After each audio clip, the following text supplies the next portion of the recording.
Good morning, Tosa West. I'm Sam Gentil. I'm Khalil Barki. I'm Fuerst. And I'm Sophia Sherry.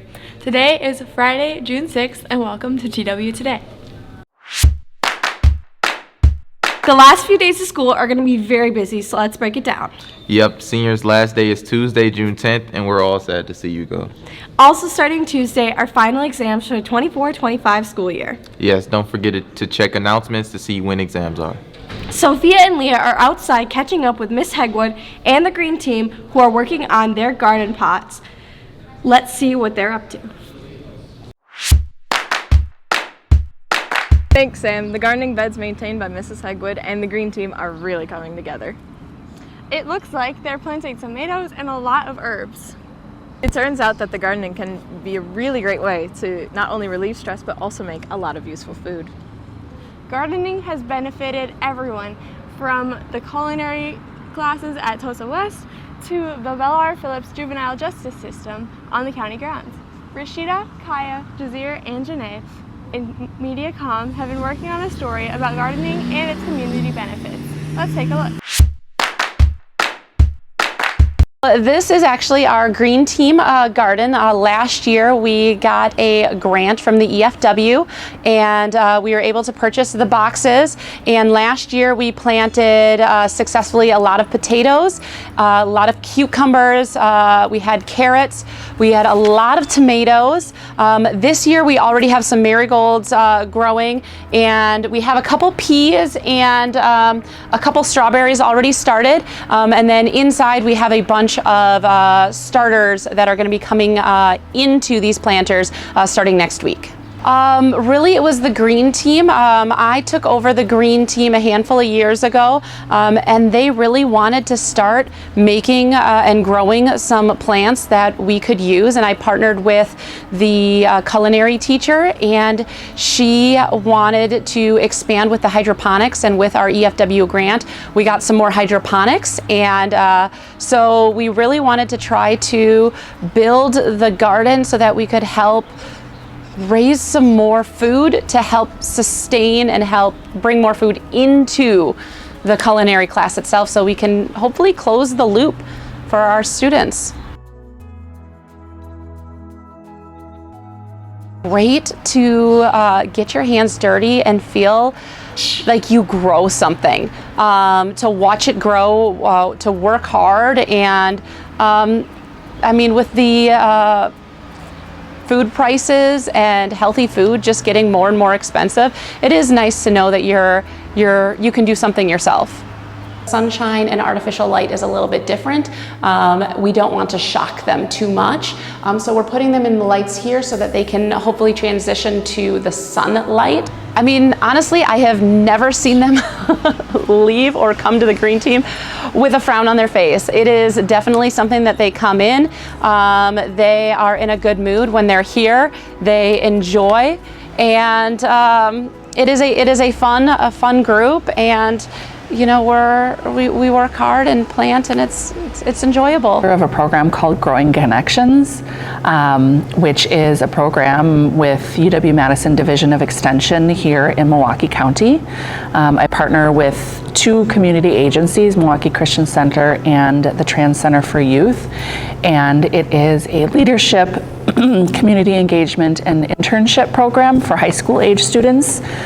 So they're employed during the summer, 20 hours a week, and then we work with them throughout the school year as well. And so the focus there is community and placemaking, so really, you know, digging into the community and making positive changes, leadership, and making ecological connections between themselves, the land, and their community through gardening spaces. So with the young people at the school, we really just focus on one task or one lesson, and that's the beauty of gardening, is that it's a cyclical process, and so, you know, depending on the weather, depending on what is growing, what needs to be harvested, that kind of dictates what we do. So one day it might just be learning about weeding and understanding the difference between weeds and plants.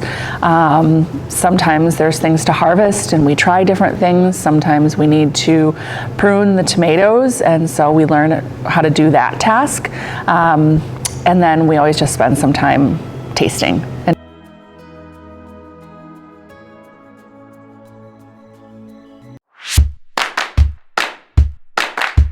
Hopefully spending time outside is really good for you. It looks like the weather has had its ups and downs through the past few weeks.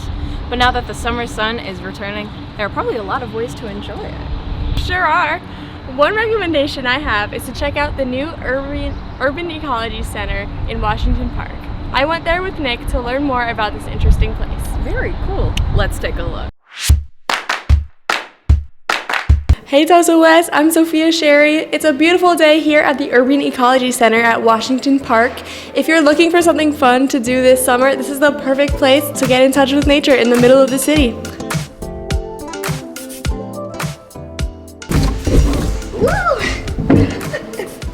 This place has so many fun activities for anyone of any age. Let's see what all they have to offer.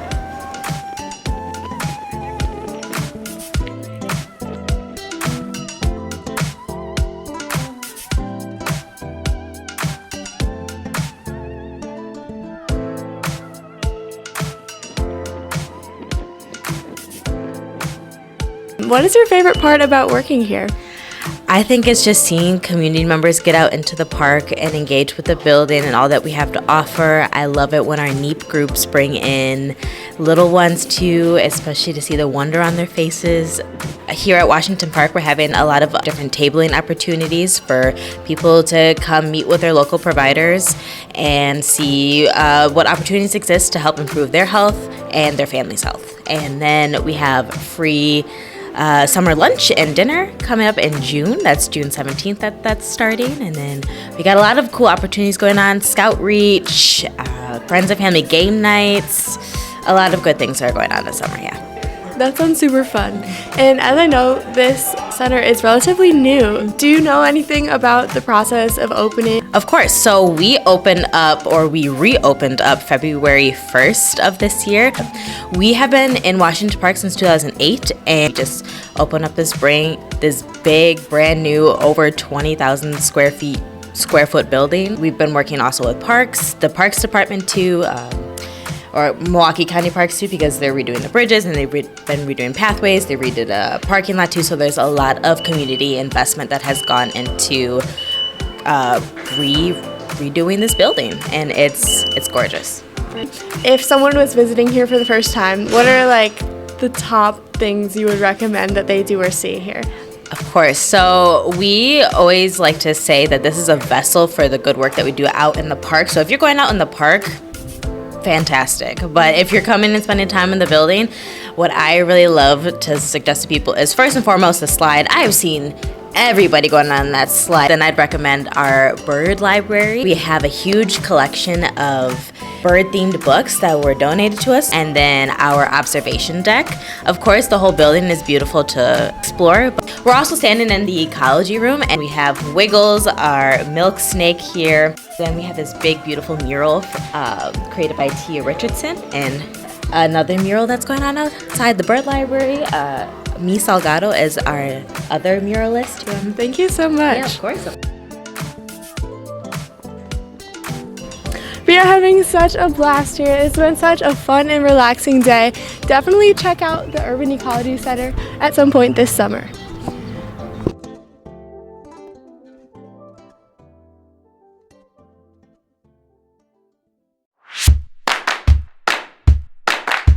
For one last time, let's head over to everyone's favorite segment, the sports! Hello Trojans, my name is Lilly Nelson. And my name is Brandon Collins. This week is State Week with many athletes across our school participating in their state events. Kira Fax qualified for state for a fourth time for shot put. She's looking to win a shot put state championship for a second time. That wasn't even the most impressive thing she did in the sectional meet. She broke the discus school record and qualified for state, throwing 133 feet. She is getting hot at the right time. Other boys qualifiers was the boys 4x200 placing second. Their runners are Jeremiah Baxter, Chris Fortenberry, Kevin Johnathan, and Terrion Cunningham. Finally, the boys 4x100 team made it with a time .2 short of the school record. They are made up of Roman Long, Jeremiah Baxter, Chris Fortenberry, and Kevin Johnathan. The girls qualified for the 4x100 and 4x200. On the 4x100 team is Janiyah Body, Naomi Springfield, Daniela Pratt, Mackenzie Senders, Izzy Goodlow, and Ellie Brown. On the 4x200 team, the same Star Shining girls made it, along with Lucy Koch. Good luck to state, boys and girls. The boys tennis team sent 3 boys to state this year. Number 1 singles sophomore Leo Hanlon will take on Badger High School at 12:15 at the Nielsen Center on Thursday. 1 double senior Ben Wozniak and Jack Blumenthal will be playing at the same spot at 1:30 on Thursday. They have high hopes that they can advance to the round of 16, a first since the 1980s. The girls soccer team beat Schwaben on Tuesday night in the regional semifinal. Evelyn Davis had the game's only goal of the game. They will play Plymouth on Saturday. Go and support the ladies as they fight for a second regional final in as many years. Sophomore Nate Schwant has qualified for state after shooting 5 over par at sectionals. He will play at University Ridge next Monday and Tuesday. Before we end today's sports, I want to thank everyone for supporting the sports segment this year. It has been so much fun since I started working the past 3 years with Lilly and many others. And for the last time, that's all the sports we have this week, Trojans. Now let's spin back to the regular announcements. And as seniors are finally wrapping up our 4 long years at Tosa West, we'd like to see the video by Chalaja Sellers and Miracle Jones-Connor of the seniors signing off. Class of 2025, signing out.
That's all for TW Today for the 24-25 school year. Have a great weekend and happy summer.